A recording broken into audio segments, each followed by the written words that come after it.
Cerita tentang Jepang abad ke-17 pada era Tokugawa. Ada seorang anak laki-laki lahir di sebuah desa miskin bernama Kibugita. Berhasil mendapatkan buruannya hanya dengan satu anak panah saja.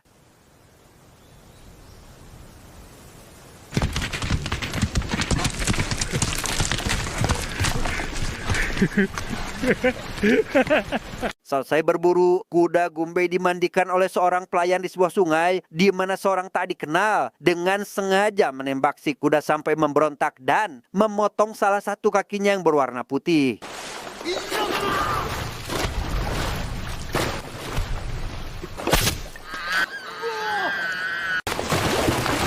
Kegaduhan itu tentu membuat semua orang panik termasuk Gunbei yang sangat marah atas apa yang menimpa kuda kesayangannya, di mana ia melampiaskan amarahnya itu kepada si pelayan yang dirasa tidak becus dengan pekerjaannya.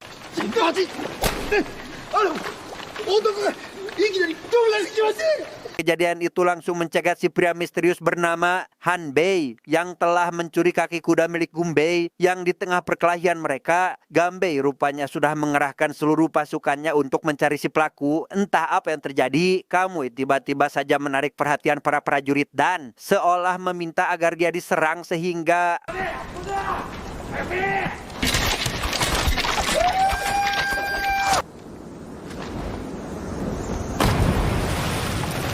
merasa menang, prajurit dengan bahagia pergi untuk mengambil mayat Kamui yang ternyata mereka telah ditipu oleh Kamui dengan jurus Kawarimi no Jutsu atau jurus pengganti tubuh. Sementara Kamui sendiri saat ini sudah berada jauh dari daratan di tengah lautan bersama Hanbei yang entah kemana mereka akan pergi.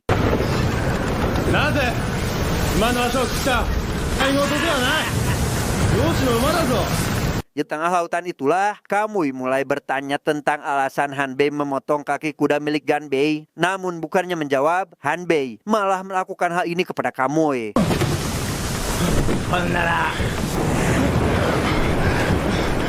Di kastil terlihat Ganbei sangat marah lantaran pelaku dari pemotongan kaki kudanya masih belum ditemukan, di mana istri Ganbei yang ternyata jauh lebih kejam dari Ganbei itu sendiri menyarankan pada suaminya untuk melakukan pemburuan besar-besaran dan memajang tubuhnya di alun-alun agar tidak ada lagi orang yang berani macam-macam dengan sang ketua klan.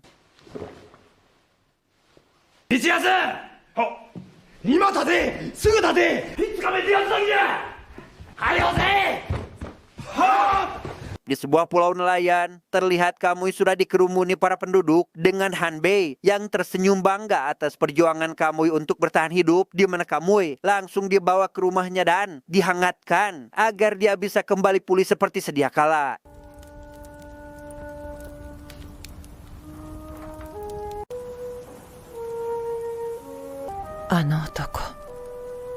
Dan ya, kalian pasti sudah sadar jika ternyata istri Hanbei adalah Suguru atau orang yang dulu pernah Kamui hadapi, di mana Suguru yang takut jika maksud Kamui langsung pergi mencari siapa ninja yang mengejarnya. Awalnya ia mencurigai Suguru, namun karena Suguru masih tidur, Kamui tentu merasa heran dengan siapa orang yang baru saja menyerangnya.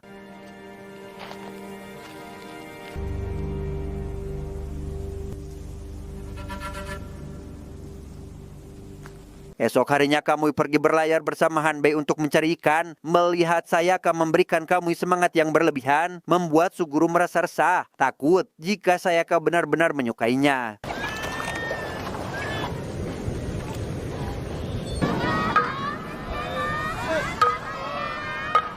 Tengah laut, Hanbei meminta agar Kamui tidak menceritakan tentang kail pancingnya kepada nelayan lain, karena jika hal itu tersebar, maka itu akan membuatnya berada dalam bahaya. Chihiro?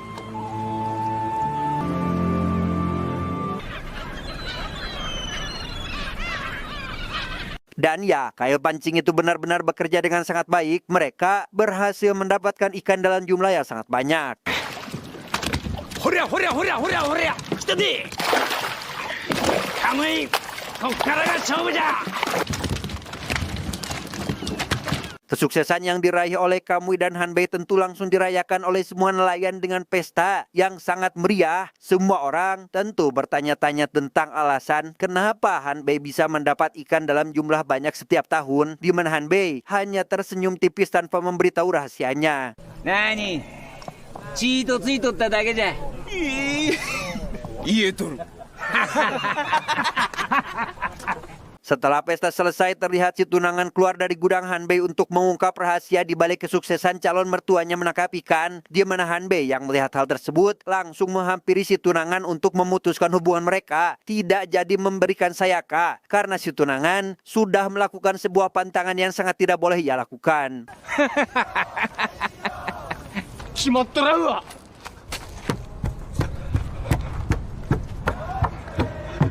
Hanbei kemudian pergi menghampiri Kamui yang sedang menyendiri di atas tower pengintai, atau bisa dikatakan mercusuar. Ya, sekonyong-konyong bercerita tentang kejadian 14 tahun lalu terkait dirinya yang menemukan Sugaru terdampar di pinggir pantai. Dalam artian, Hanbei mengetahui masa lalu istrinya sebagai ninja buron, dan kenapa Hanbei mendorong Kamui ke laut agar Kamui tidak bertemu dengan istrinya. Namun karena semuanya sudah terbongkar, Hanbei meminta agar Kamui tinggal di sini menjadi nelayan dan menjadikan Sayaka sebagai istrinya.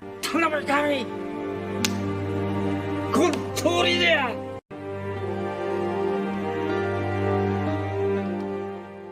Di suatu malam, si tunangan pergi ke festival untuk membelikan Sayaka sebuah hadiah, dan ketika hendak akan pulang, ia melihat sebuah poster Hanbei atau mantan mertuanya yang dicari oleh pasukan Ganbei. Kemudian langsung pulang sambil tersenyum, entah apa alasannya. 大馬一次郎殺害にはもう50両は返すものなり。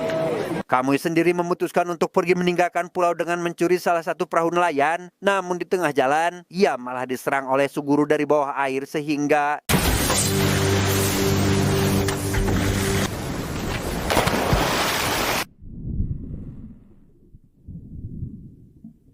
tanpa menyadari apa yang terjadi di atas permukaan air, Kamui dan Suguru tetap sibuk dengan aktivitasnya, di mana Suguru tetap menyerang Kamui sampai ke daratan meski Kamui hanya melarikan diri. Kamui yang lelah dengan semua ini bercerita jika Hanbei sudah mengetahui rahasia Suguru dan sangat mencintainya, dan jika Suguru benar-benar ingin menghabisi Kamui, ia bisa melemparkan senjatanya dengan Kamui yang tidak akan menghindari serangan tersebut.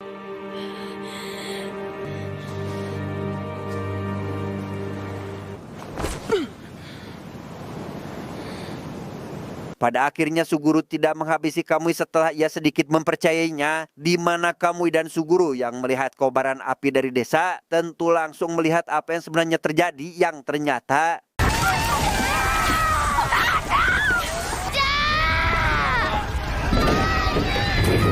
tahu jika si tunangan yang telah melaporkan ayahnya, Sayaka langsung mendatangi si tunangan yang saat itu sedang mencuri kayu pancing milik Hanbei, di mana Kamui yang tidak ingin Sayaka menjadi seorang pembunuh langsung menghentikannya dan membiarkan masa yang menyelesaikannya.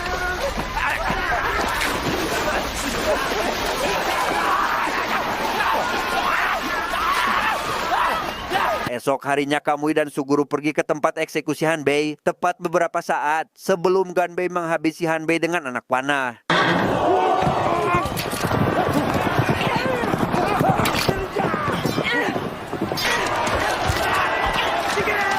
Tanpa banyak pikir, setelah berhasil melakukan penyelamatan, Kamui dan Hanbei family pergi ke sebuah pulau lain yang cukup jauh dari jangkauan Ganbei. Namun, belum juga sampai, ia malah melihat potongan mayat mengapung di atas air dan tiba-tiba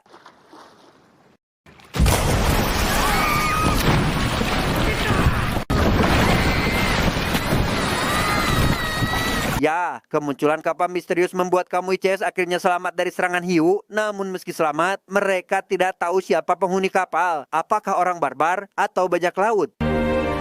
いずこからともなく森が飛んできた。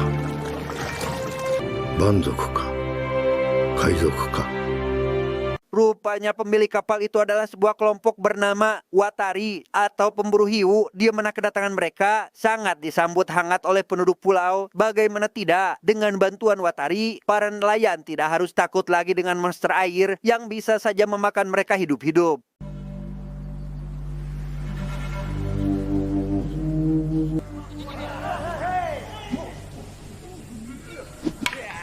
Singkat cerita, di balai desa ketua kelompok Watari bernama Fudo memimpin sebuah rapat untuk membahas tentang penangkapan hiu. Fudo meminta kepada kepala desa untuk menyiapkan beras dan beberapa gentong air sebagai imbalan atas pekerjaannya.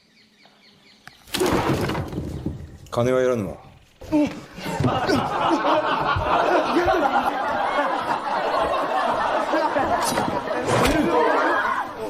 Selesai rapat, Fudo mengajak 2 orang warga lokal, salah satunya Kamui, untuk ikut memburu hiu. Dan setelah menabur beberapa potong daging dan seekor babi, Fudo dan anak buahnya berhasil menghabisi 2 hiu sekaligus.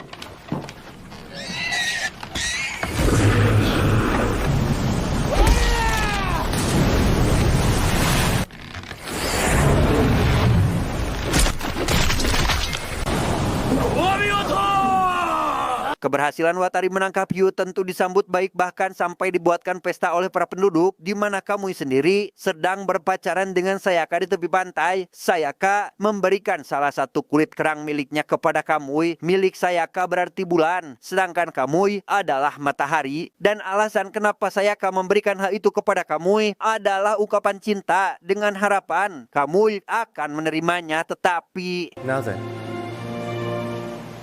お日さんの方大事にしてんな。さやか。 ya, Sayaka tidak ingin mendengar penolakan dari Kamui dan langsung pergi dari sana. Kamui sendiri langsung 酔ったのか？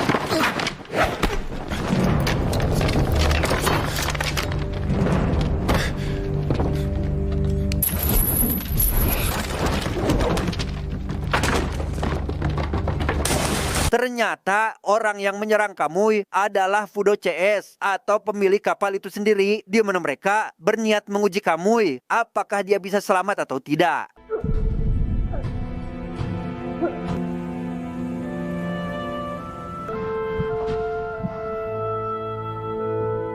Kamui berhasil lolos dan naik ke permukaan dengan ditunggu oleh Fudo CS sambil harap-harap cemas. Yang di sana, Fudo meminta maaf dan menjelaskan jika Fudo sudah tahu Kamui ini adalah ninja buron dan semua orang yang ada di kapal adalah ninja buron juga. Fudo mengajak Kamui untuk bergabung dengan mereka karena 2 orang atau lebih itu jauh lebih baik daripada 1 orang.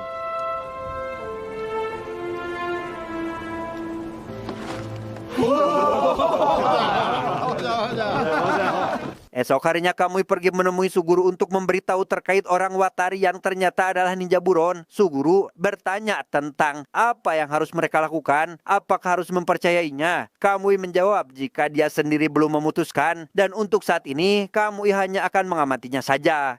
奴らはサメ殺し。こちらからは動かぬ。 Entah apa yang sebenarnya terjadi. Tepat setelah menemui Suguru, Kamui dihadang dan dikejar oleh penduduk desa dan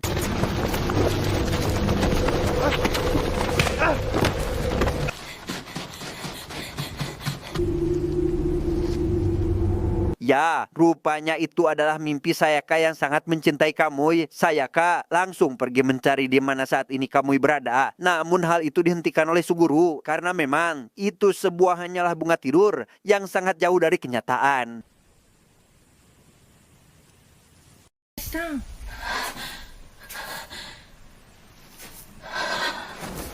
Kamui kemungkinan besar sudah mempercayai Fudo dan berniat akan pergi bersamanya. Sayaka yang tidak ingin jauh dari Kamui meminta agar dia jangan pergi, takut Kamui akan kenapa-napa. Dan untuk menenangkan hati Sayaka, Kamui memperlihatkan kulit kerang pemberian Sayaka yang meski mereka berjauhan, tapi hati mereka tetaplah satu. こいつは参った。さやか。 Di perjalanan Kamui melihat ada suar dari pulau yang ditembakkan ke langit dengan menggunakan anak panah. Tentu hal itu pertanda bahaya sehingga Kamui memutuskan untuk kembali ke pulau dan melihat apa yang sebenarnya terjadi. Tidak ada satupun yang selamat, di mana Suguru yang masih bertahan menjelaskan jika Watari telah meracuni air yang penduduk minum dan langsung meninggal akibat tidak sanggup menahan dampak dari racun tersebut.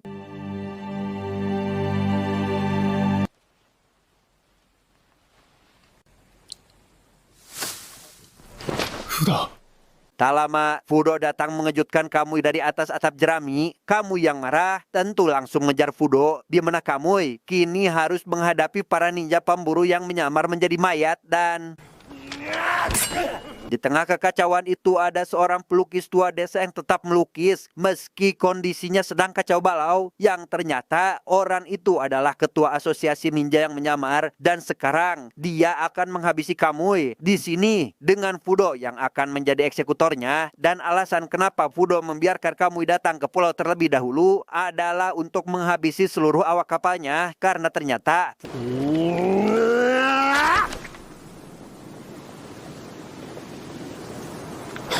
sebelum menghadapi Fudo, Kamui harus mengalahkan dulu para kroco yang berkamuflase menjadi mayat para penduduk sehingga...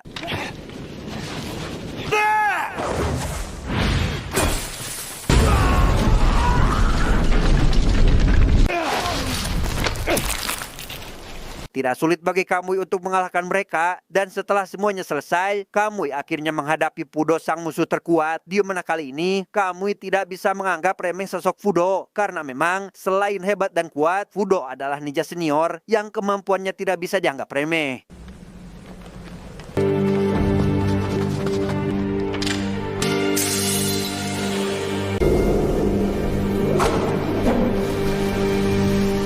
Ya, selain Kamui, Fudo juga memiliki kemampuan Kage Bunshin atau Fata Morgana, membuat Kamui harus benar-benar mengeluarkan seluruh kemampuannya.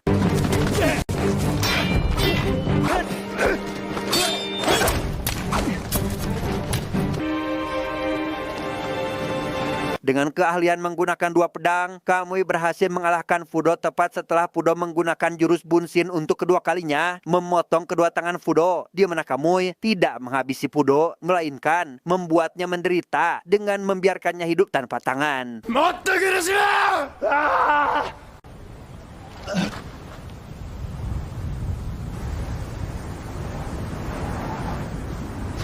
Kekalahan Fudo dan kematian Hanbei telah sampai ke telinga Ganbei, namun hal itu tidak membuatnya sedih ataupun senang, karena menurutnya itu sudah tidak penting lagi. Dan sekarang kegilaan Hanbei semakin menjadi-jadi, di mana ia sangat terobsesi dengan lukisan si pelukis kastil dan memintanya untuk melukis kembali. Namun bedanya, ia ingin catnya berasal dari darah, di mana Ganbei akan menyediakan 100 sampai 200 penduduk agar si pelukis bisa mengerjakan lukisannya dengan cepat.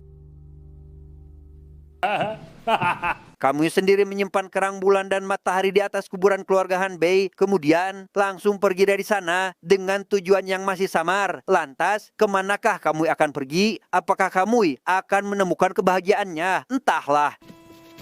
逃げ続ける。自由はこの世にないのだろうか。 Tamat, ending yang sangat mengkamuikan.